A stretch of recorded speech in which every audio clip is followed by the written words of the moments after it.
Vamos lá refletir, vamos bater de frente e pegar essa. Quem brinca com o pecado do pecado se torna vítima. Isso é uma questão de tempo. Quem se aventura no terreno do inimigo será vencido por ele. Pois tudo que é prazeroso se torna vício. Vigie, alimente sua natureza espiritual e carnal com os ensinos de Cristo, com o propósito de Deus, para que você caminhe em caminhos de sabedoria.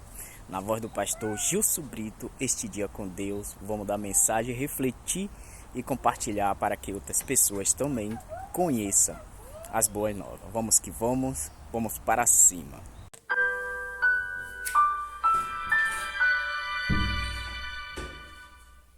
Olá, meu amigo, minha amiga. Posso compartilhar um pouquinho mais da palavra de Deus agora com você? Livro dos Juízes, no Antigo Testamento, capítulo 16, verso 17.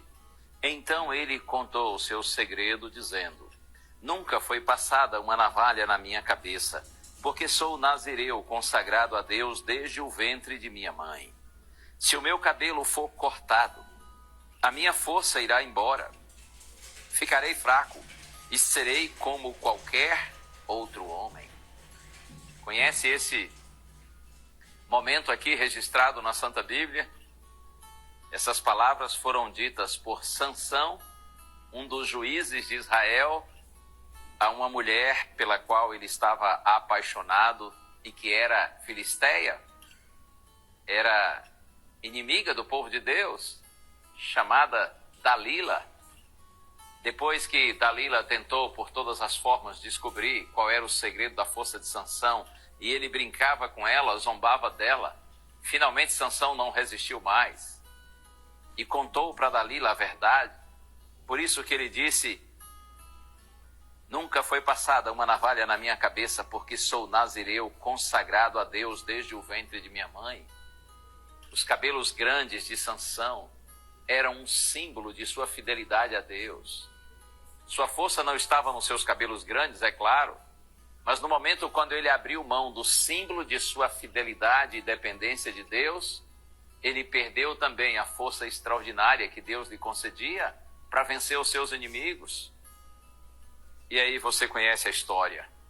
A Bíblia diz que Dalila chamou alguns filisteus e quando Sansão dormia, alguém foi lá e cortou os cabelos dele.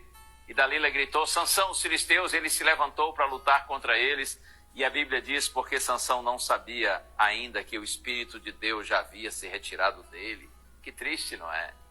Então, leio agora Juízes capítulo 16, verso 21. Então os filisteus o agarraram, furaram os olhos dele e o levaram para Gaza. Amarraram-no com correntes de bronze e o puseram a virar um moinho na prisão.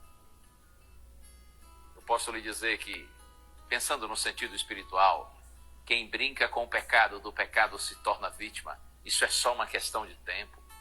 Quem se aventura no terreno do inimigo será vencido por ele. Observe que os inimigos, depois que Sansão perdeu a sua força extraordinária, eles, diz a Bíblia, vazaram, furaram seus olhos, o acorrentaram com correntes pesadas e zombavam dele, o humilhavam. É assim que o mal faz. É assim que o pecado faz com todo aquele que se aventura no terreno do inimigo. Primeiro, o inimigo nos cega, para que nós não percebamos a malignidade do pecado. Ele nos ilude, tira a nossa visão da realidade. Depois nos escraviza, quando a gente começa a subestimá-lo. Estando escravizados, nós somos humilhados pelo inimigo. Ou quantas pessoas por aí até conhecem o Evangelho, mas resolveram brincar com o pecado, tornaram-se cegas em relação ao perigo do mal. Hoje estão completamente escravizadas e humilhadas pelo inimigo. A história de Sansão é uma advertência para você e para mim. Caso nos aventuremos no terreno do inimigo, nós não temos nenhuma garantia de proteção contra seu poder. Se os homens voluntariamente se colocam no terreno da tentação, cairão mais cedo ou mais tarde. Acredite, meu amigo, minha amiga, fugir do pecado, da tentação, não é covardia, pelo contrário, é uma demonstração de maturidade espiritual. Nós precisamos admitir nossa vulnerabilidade. Assim como quem brinca com fogo, mais cedo ou mais tarde se queima, quem subestima o pecado, também do pecado, em algum momento se tornará vítima. Que a história de Sansão seja uma advertência para você e para mim. Vamos orar? Pai querido, Tu sabes, Senhor, quantas vezes somos tentados para o mal e quantas vezes nós brincamos com o pecado e com o mal. Ajuda-nos, Senhor, a termos a humildade e a sabedoria de corrermos para os Teus braços e não subestimarmos o pecado. Ajuda-nos a reconhecermos nossa vulnerabilidade, Senhor, e que a nossa vida esteja constantemente ligada ao Senhor. É a nossa prece em nome de Jesus.